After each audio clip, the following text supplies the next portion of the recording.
హే Ramoji film city Hyderabad ట్రిప్లో దీన్ని కూడా ఒక చిన్న చూపు చూసేసాం, విజిట్ చేసేసాం. లోపలికి ఎంటర్ అయిన తర్వాత టికెట్ కౌంటర్లో టికెట్లు తీసేసుకుని ఇక్కడ చెక్ ఇన్ అవ్వాలన్నమాట. ఇక్కడ ఒకదాని వెనకతలో ఒక బస్సు వచ్చేసి మనల్ని ఎక్కించేసుకుంటూ ఉంటుంది. ఒక ఊరు నుంచి ఇంకో ఊరికి ప్రయాణం చేసినట్టు అడవంతా తిప్పేసి సిటీలో దించేసినట్టు ఉంటుంది. నాకు అసలు ఫస్ట్లో ఏమనిపించింది అంటే బస్సు ఎక్కిన తర్వాత నేను ఉన్నది రామోజీ ఫిల్మ్ సిటీలో కాదా, రామోజీ ఫిల్మ్ సిటీ ఇంకెక్కడైనా ఉంటుందా, ఇక్కడ నుంచి అక్కడికి తీసుకుని వెళ్తారా, ఇలాంటి డౌట్లు చాలా వచ్చాయి. కానీ ఇలా దారిలో వెళ్తూ ఉంటే మంచి మంచి ఫౌంటైన్స్ ఎంత ఇన్నోవేటివ్గా ఉన్నాయంటే అవి డిఫరెంట్ కల్చర్స్కి చెందినవి అంట. మాకు చాలా చాలా బాగా నచ్చాయి ఈ ఫౌంటైన్స్. అంతేకాదు ఇలా వెళ్తుంటే దారిలో రంగురంగుల బొమ్మలతో ఉన్నటువంటి గోడలు, పార్కులు, ఇలాంటి చిన్నపిల్లలు చూడడానికి కానీ మంచి కలర్ఫుల్గా ఉన్నాయి. ఇవి చాలా చాలా బాగా నచ్చాయి నాకు. ఇప్పుడు మనం రామోజీ ఫిల్మ్ సిటీకి సంబంధించిన గిన్నెస్ వరల్డ్ రికార్డ్ ఏంటో తెలుసా? Largest film studio complex in the world అంట. గ్రేట్ కదా. మనల్ని అక్కడెక్కడో ఎక్కించుకున్న ఈ బస్సు మనల్ని ఇక్కడ దించేస్తుంది. ఈ ప్లేస్ని యురేకా పాయింట్ అంటారు. ఈ యురేకా అనగానే నాకేం గుర్తొచ్చిందంటే చిరంజీవి గారి పాట బాగా గుర్తొచ్చింది. ఈ ప్లేస్ని చూసిన తర్వాత ఆ పాటలో ఉన్నటువంటి జోష్ కూడా వచ్చిందనుకోండి.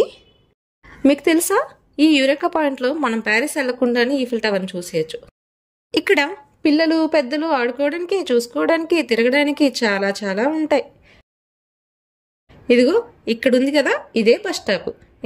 ఇందాక మనం చూసామే ఎర్ర బస్సులు, అవన్నీ వచ్చి ఇక్కడి నుంచి మనల్ని ఎక్కించుకుని ఊరంతా తిప్పేస్తాయి.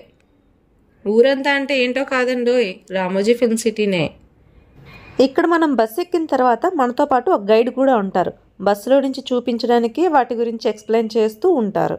ఈ బస్సు ఎక్కేసి మనం వెళ్తుంటే దారిలో సినిమాల్లో డ్యూయట్ సాంగ్స్లో వచ్చేటువంటి రాజస్థానీ కోటలు, పార్కుల్లో డ్యాన్సులు ఇవన్నీ కూడా ఇక్కడే షూట్ చేస్తారనుకుంటా. కానీ నేను నిజంగా అక్కడి వరకు వెళ్ళి చేస్తారేమో అనుకున్నాను, కానీ ఇంత పెద్ద కోటలు కూడా ఇక్కడే ఉంటాయని నేను అస్సలు ఎక్స్పెక్ట్ చేయలేదు. ఇంత పెద్ద కోటను కూడా వీళ్ళు సెట్ లాగా వేసేసారు అని అంటే అసలు చాలా గ్రేట్ అబ్బా. ప్రతి సెంటర్లో కూడా మనకు ఒక డిఫరెంట్ కల్చర్కి సంబంధించిన ఫౌంటైన్స్ అయితే చాలా చాలా ఉన్నాయి. ఆ ఫౌంటైన్స్ని చూస్తుంటే భలే ఉంది. అందులోని ఈ గైడ్ ఎక్స్ప్లెయిన్ చేస్తున్నది అయితే అసలు మైండ్ బ్లోయింగ్. ఇది చూసారా, మీకు గుర్తొచ్చిందా? చంద్రముఖి ఇల్లు చూసారా? చంద్రముఖి ఇల్లు ఎలా ఉందో, కానీ లోపల ఏమీ ఉండదంట. చంద్రముఖి కూడా ఇలా చూడండి. ఇక్కడ నార్త్ ఇండియాలో ఉండే స్ట్రీట్లు, షాపులు ఇక్కడే వచ్చేసాయి. కానీ అవి నిజంగా కాదు, ముందున మాత్రమే సెటప్లు, లోపలంతా ఏమీ ఉండదు. ఇవేవో నిజంగా 20-30 ఏళ్ళ కిందట కట్టేసిన పాత బిల్డింగుల్లాగా ఉన్నాయి. కానీ ఇవన్నీ వేసిన చిన్న చిన్న సెట్లే. ఇంకా మనం ఇలా ముందుకు వెళ్తుంటే ఇక్కడ కొన్ని బిల్డింగ్స్ కనిపిస్తున్నాయి కదా. ఇవి కొన్ని ఏమో ఆఫీసెస్ గాను, కొన్ని ఏమో స్టేకి రూమ్స్గా కూడా ఉంచుతున్నారు. ఇక్కడ కొంతమంది ఎవరైనా స్టే చేయాలి అనుకున్నా, ఏమైనా ప్రోగ్రామ్స్, ఈవెంట్స్ అలాంటివి ఏమైనా ఉంటే రూమ్స్ కూడా ఇస్తారంట. అండ్ ఈటీవీ వల్ల ఆఫీసెస్, మనకి ఇక్కడ ఈటీవీ ఛానల్స్ అన్నీ ఉంటాయి కదండి, ఇవన్నీ కూడా ఈటీవీ ఛానల్స్కి సంబంధించిన ఆఫీసెస్.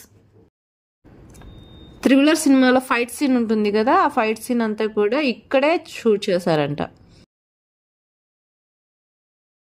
ఇలా వెళ్తూ ఉంటే ఏవేవో కనిపిస్తూ ఉంటాయి, అన్నింటినీ చూసి ఎంజాయ్ చేసేయాలన్నమాట. ఇప్పుడు మనం జైలుకి పోదాం. చూడండి, ఇప్పుడు మనం ఏ తప్పు చేయకపోయినా జైలుకి మాత్రం ఒకసారి పోదాం. చూడాలి అంటే మరి తప్పదు కదా. ఈ బొమ్మలను చూసారా? ఈ బొమ్మల ప్లేస్లో యాక్టర్స్ నుంచేసి షూట్ చేసేస్తారన్నమాట. అదేనండి సీన్స్. అమ్మో ఊరికంబం, నేనేం తప్పు చేయలేదు, నాకేం సంబంధం లేదు. ఇక్కడేంటి యాక్షన్ లేకుండా, మూమెంట్ లేకుండా స్కిట్ ఏదో జరిగిపోతుంది. ఈ సెల్లో ఉన్న ఖైదీలేంటో అసలు మొత్తం ఆ గేట్స్ని పగలగొట్టేసేటట్టున్నారు, విరగొట్టేసేటట్టున్నారు, మొత్తం ఊపి ఊపి విరగొట్టేసేటట్టు ఉన్నారు. అమ్మో మరొక ఊరికంబం. ఇదేం విడ్డూరం, అసలు జైల్లోనే కోర్టు ఉంది. కోర్టుకి జైలుకి డిస్టెన్స్ ఎక్కువ ఉంటే ఖైదీల కోసం ట్రావెలింగ్ ఖర్చులు ఎక్కువ అవుతాయనా, లేదంటే ఖైదీలు పారిపోతారనా? ఏదైతేనే మొత్తానికి జైల్లోనే కోర్టు కూడా ఉంది. అమ్మయ్య, జైలు నుంచి బయటకు వచ్చేసాం, ఒక విముక్తి కలిగింది. ఓ, జైలు నుంచి బయటికి రావడానికి ఇది మార్గమా? మాకు తెలియక పక్క నుంచి వచ్చేసాం. అంటే బస్సు లోపల నుంచి రాదు కదా, సో మనం ఇక్కడి నుంచి వచ్చేసామన్నమాట. ఎన్ని ఎర్ర బస్సులు ఉన్నాయబ్బా, బయట మనకు కనిపించట్లేదంటే ఏదో అనుకున్నా, అన్నీ ఇక్కడికే వచ్చేసాయి అనుకుంటా. ఈ ఎర్ర బస్సులన్నీ ఇక్కడ తీసుకొచ్చేసి బయట కనపడకుండా చేసేసారు. ఇక్కడ చూడండి, గొడౌన్స్ సెట్ లాగా కనిపిస్తుంది కదా. ఈ గొడౌన్స్ లోనే ఇండోర్ సెట్లు వేసుకుని ఫైట్లు సాంగ్లు అన్నీ చేసేస్తారంట. ఇప్పటి వరకు అన్ని బస్సుల్లో నుంచే చూపించేసి ఇప్పుడు మాత్రం దించేశారండి. పంచతంత్రం, భాగవతం, మహాభారతం ఇలాంటి సీన్స్ అన్నీ కూడా ఇక్కడే షూట్ చేస్తారంట. మనం ఇలా లోపలికి వెళ్తూ ఉంటే ఇలా దారి పొడవునా మనకి బొమ్మలు అలాగనే ఫ్రేమ్స్ కనిపిస్తున్నాయి కదా. ఇవన్నీ కూడా భాగవతానికి సంబంధించినవన్నీ కూడా ఇక్కడ పెట్టారు. దారి అంతా కూడా మనం చూడొచ్చు వాటిని. అండ్ లోపలికి రాగానే ఏదో ఒక పెద్ద మహల్, ఏదో కోటలోకి ఎంటర్ అయినట్టు అసలు ఆ కళా వైభవం అంతా కూడా ఎలా ఉంది అంటే చూడ్డానికి 2 కళ్ళు చాలా అంటారు కదా, అంత అందంగా అంత మనోహరంగా ఉంది. రాజు తన సామంత రాజులతో మీటింగ్ పెట్టుకున్నట్టున్నారు. అంటే ఇది భాగవతం అయి ఉండొచ్చు, బట్ వేరొక రాజులకు సంబంధించిన షూటింగ్లు ఏమైనా ఉన్నట్లయితే ఆ బొమ్మల ప్లేసుల్లో యాక్టర్స్ని పెట్టి షూట్ చేస్తారనుకుంటా. అంతే కదా, నాకు కూడా చాలా తెలిసిపోతున్నాయండోయ్. కానీ నిజమైన రాజదర్బార్ లాగా అంత చిన్న చిన్న ఆర్ట్ని కూడా ఎంత బాగా చెక్కారంటే, ఇదేదో నిజమైన దర్బార్లా పాతకాలం నాటి చెక్కడాలన్నీ ఆ కళ అబ్బబ్బబ్బా ఏముంది అసలు. ఆ శిల్పకళా వైభవం అంతా ఇక్కడే కనిపిస్తుంది. ఆహా, ఏమా శిల్పకళ, ఏమి ఈ మనోహరమైన ప్రదేశం అన్నట్టుగా అనిపిస్తుంది. ఏదో కన్నుల విందులా ఉంది. అబ్బా అబ్బా, ఈ వచ్చిరాని గ్రాంధికంలో మాట్లాడాలని అనుకున్నాను కానీ సర్లే, పాపం జనాలు భయపడతారు, వద్దులే. ఇక ఇలా బయటికి రాగానే అయ్యబాబాయ్ రైల్వే స్టేషన్. ఒకవైపు సిటీ రైల్వే స్టేషను, ఇంకోవైపు రూరల్ రైల్వే స్టేషన్. ప్లాట్ఫామ్ మీద ఒక స్టేషన్ పేరు, బయట బోర్డు మీద ఒక స్టేషన్ పేరు. అబ్బా, ఒకే ప్లేస్లో సిటీ, రూరల్, వేరే వేరే ఊళ్ళు అన్నీ ఒకే దగ్గర భలే కనిపిస్తున్నాయండోయ్. బాగుంది. ఇదిగో మన బాహుబలి సెట్ వచ్చేస్తున్నట్టుందోయ్. మన బాహుబలి సినిమా పార్ట్ 1, పార్ట్ 2 మొత్తాన్ని ఇక్కడ గోడల మీద ఉన్న బొమ్మల ద్వారా చూసేయచ్చండి. ఇదిగిదిగో మన బాహుబలి సెట్. ఎవరో డంకా మోగించి మరి వెల్కమ్ చెప్పేస్తున్నారబ్బా. మాహిష్మతి ఊపిరి పీల్చుకో. పిల్లలు గంట మోగించేద్దాం కదా అని చాలా స్పీడ్గా వెళ్ళారు కానీ అక్కడ లోపల కొట్టడానికి ఏమీ లేదు. పాపం వెతుక్కుంటున్నారు. ఇక ఈ మాహిష్మతి సామ్రాజ్యం లోపలికి అడుగు పెట్టేద్దామా? ఇక లోపలికి వెళ్ళంగానే ఈ ఏనుగు బొమ్మలు ఘీంకరిస్తూ తొండాన్ని ఎత్తి మరీ అందరికీ వెల్కమ్ చెప్పేస్తున్నాయి కదా. మాహిష్మతి సామ్రాజ్యం లోపల చుట్టూ చూడండి ఎలా ఉందో. మొత్తంగా ఓవరాల్ లుక్ ఇది.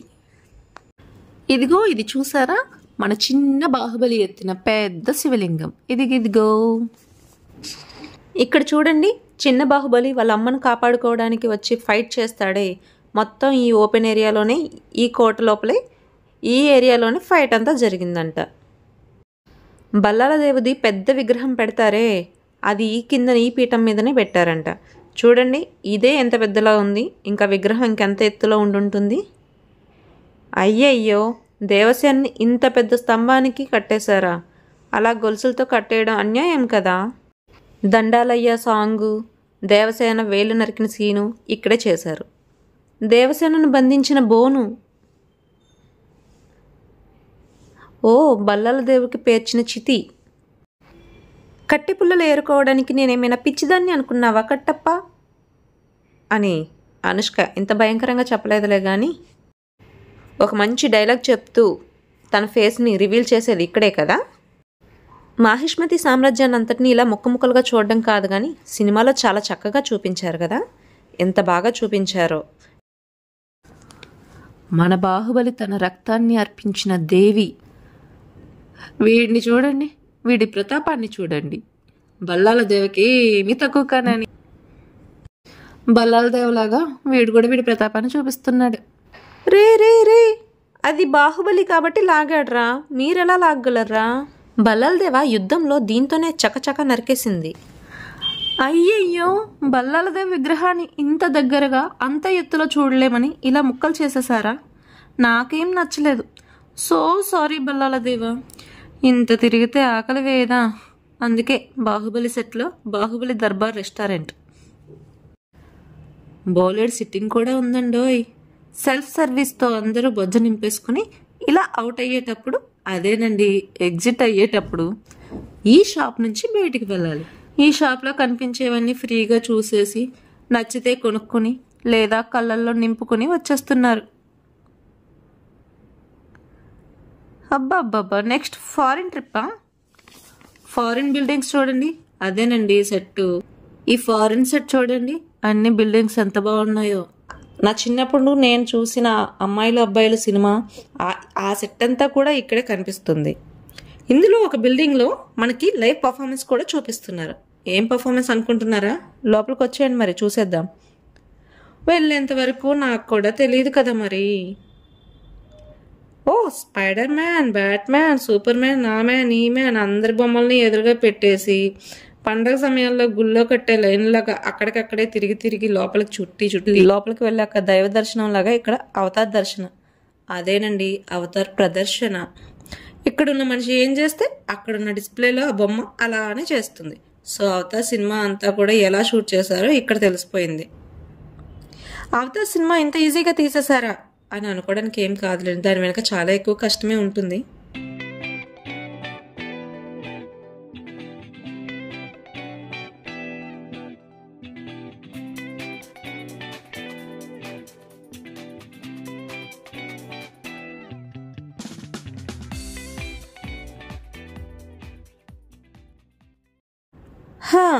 నెక్స్ట్ ఇదేంటి, ఈ షో నుంచి బయటికి రాగానే ఇదంతా గ్రీన్ కలర్లోనే గ్రీన్ స్క్రీన్ కనిపిస్తుంది. ఏంటబ్బా ఇదంతా గ్రీన్ స్క్రీన్నే ఉంది. పాస్పోర్ట్ వీసా ఏమీ లేకుండా విమానం ఎక్కకుండా మనమేమో లండన్ బ్రిడ్జ్ మీద ఉన్నాం. సరే, ఎవరికి కావాల్సిన సెల్ఫీలు, ఎవరికి కావాల్సిన వీడియోలు అందరూ అన్నీ తీసేసుకుందాం. విమానం ఎక్కకుండా లండన్ బ్రిడ్జ్ మీద ఫొటోస్ తీసేసుకున్నాం, కానీ బయటకు రావాలంటే మాత్రం ఖచ్చితంగా విమానం ఎక్కే రావాలంటండోయ్.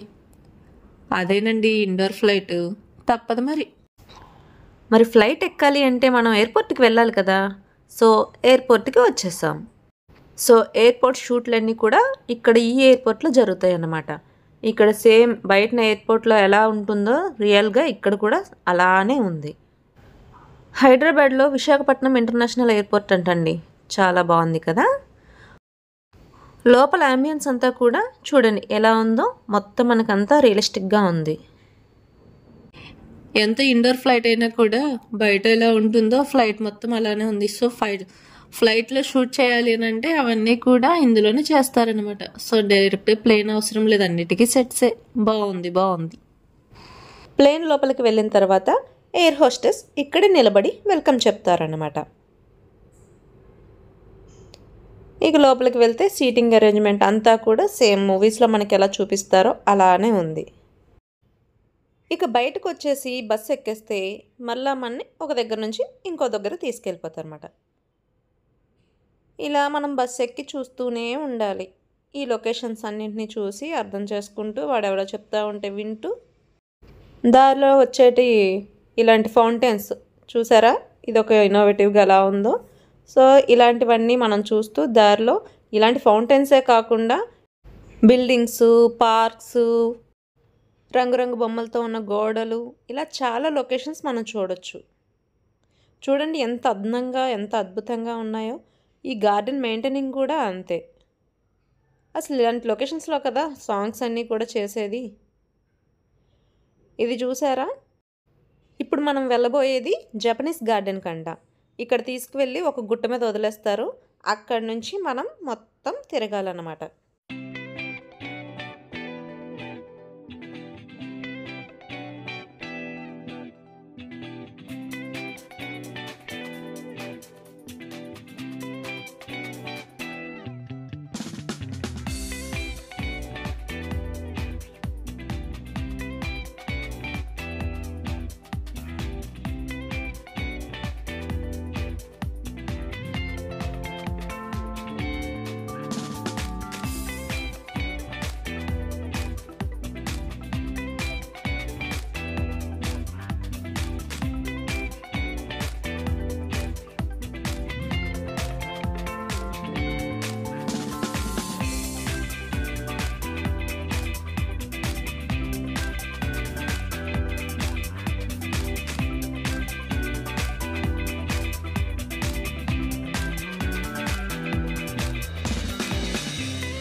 మళ్ళీ బస్సు ఎక్కేస్తే దారిలో మహల్స్, వాటర్ ఫౌంటైన్స్, ఉద్యానవనాలు, పెద్ద పెద్ద స్టేజీలు ఇవేవేవో కనిపిస్తున్నాయి. అన్నీ చూసేయండి. జపనీస్ గార్డెన్ అంతా చూడడం కోసం మనల్ని ఈ గుట్ట దగ్గర దించేశారు. ఈ లొకేషన్ అంతా తిరిగి తిరిగి కాళ్ళు నొప్పులు పుట్టి ఒక్కసారిగా జారామంటే 5 సెకండ్ల కిందకి వెళ్ళిపోవచ్చు, స్టెప్స్ దిగే పని లేకుండా. బాగుంది కదా. జపనీస్ గార్డెన్లో బొమ్మలు, మొక్కలు, రాళ్ళు, రప్పలు, శిల్పాలు, అందమైన అమ్మాయిలు చూడడానికి చాలా అందంగా ఉంది కదా. మెయింటెనెన్స్ కూడా చాలా బాగుందిలే. నాకు బాగా నచ్చినవి అయితే water fountains. Different cultures, different models భలే భలే అనిపించాయి నాకు.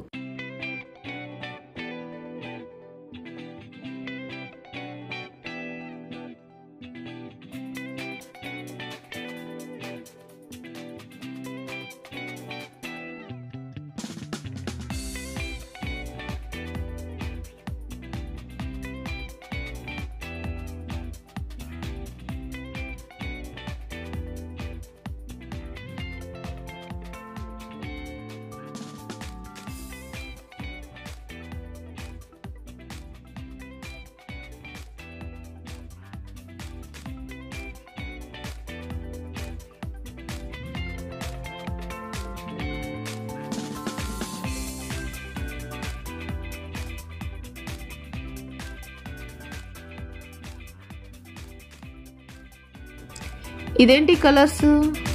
ఓ, కలర్స్ అంటే రంగురంగుల మొక్కలా? బాగున్నాయి.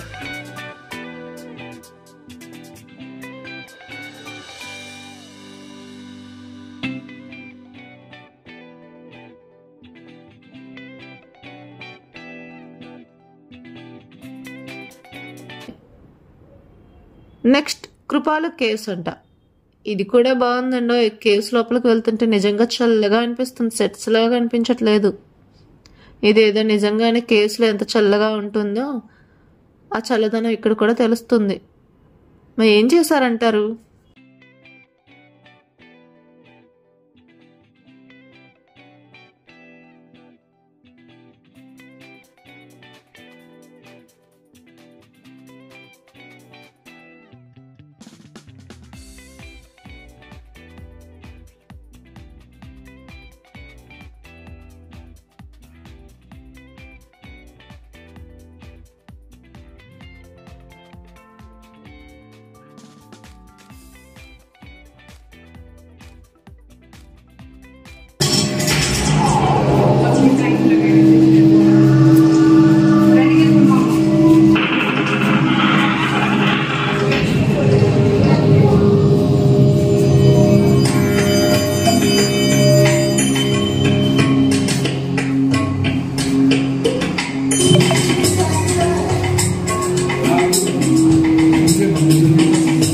ఎవరు మిస్ అయ్యామని ఫీల్ అవసరమే లేదు.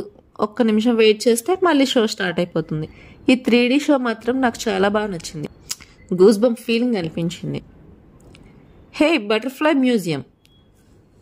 బటర్ఫ్లైకి సంబంధించి కంప్లీట్ ఇన్ఫో అంతా కూడా ఇక్కడ మనం చూసేద్దాం.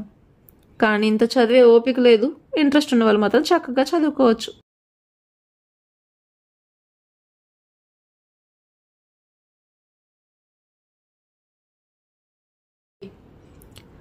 బయటకు వచ్చిన తర్వాత గార్డెన్ లోపలికి ఇలా వెళ్తే అలా మనకు రకరకాల బటర్ఫ్లైస్ అన్నీ కనిపిస్తాయి. అన్నింటినీ చూసేయచ్చు. చిన్ని గార్డెన్ అంతే.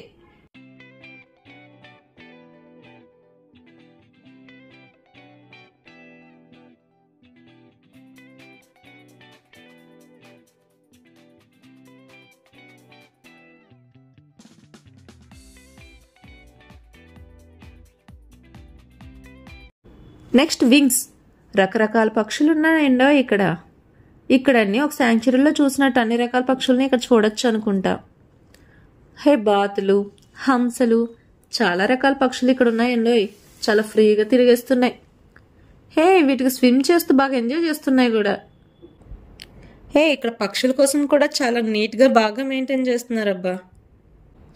మనం ఎప్పుడో ఒకసారి ట్రిప్కి వెళ్తాం, అవి ఎప్పుడూ ట్రిప్లోనే ఉన్నట్టు బాగా ఎంజాయ్ చేస్తున్నాయి. ఈ లొకేషన్ బాగుందబ్బా, చాలా ప్లెజెంట్గా ఉంది.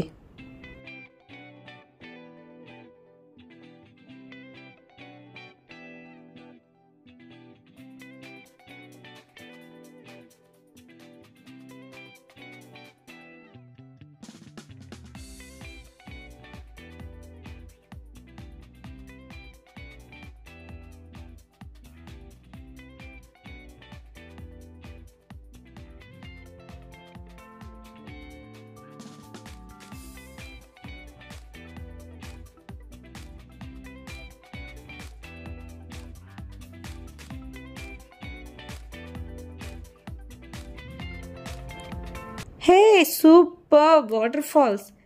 ఇది కూడా సెట్ని, బట్ అందరూ పోజెస్ కూడా ఇచ్చేస్తున్నారు అనుకోండి. మనమేం తక్కువ కాదులే, మనం కూడా ఇస్తాము. ఇక్కడి నుంచి లోపలికి వెళ్తే పక్షులు బోలెడు రకాలు ఉన్నాయి. ఎన్ని రకాల చిలుకలు ఉన్నాయో. అబ్బో చాలా బాగున్నాయి రంగురంగుల చిలుకలు.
హే ఆస్ట్రిచెస్.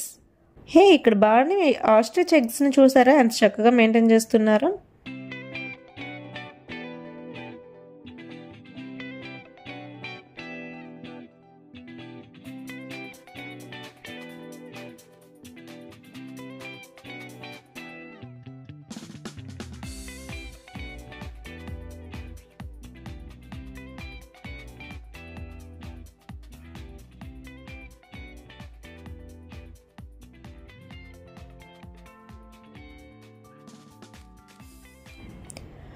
Movie magic. ఇందులో 2 hours షో ఉంటుందంట. చాలా వరకు జనాలకి ఓపిక లేక చూడలేక వెనక్కిపోతున్నారు.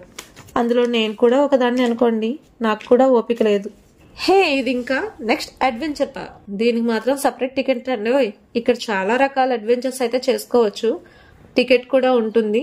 దీనికి కొంచెం టికెట్ ఎక్కువనే. ఫ్రెండ్స్తో వచ్చిన వాళ్ళైతే మాత్రం చాలా చక్కగా ఎంజాయ్ చేయొచ్చు. ఉదయం నుండి తిరిగి తిరిగి బస్సు ఎక్కి బస్సు దిగి వెనక్కి ముందుకి పోయి తిరిగి అమ్మా ఇంకా నా వల్ల కావట్లేదని ఇంక ఇంటికి పోదాం అనిపిస్తుంది. Bye bye.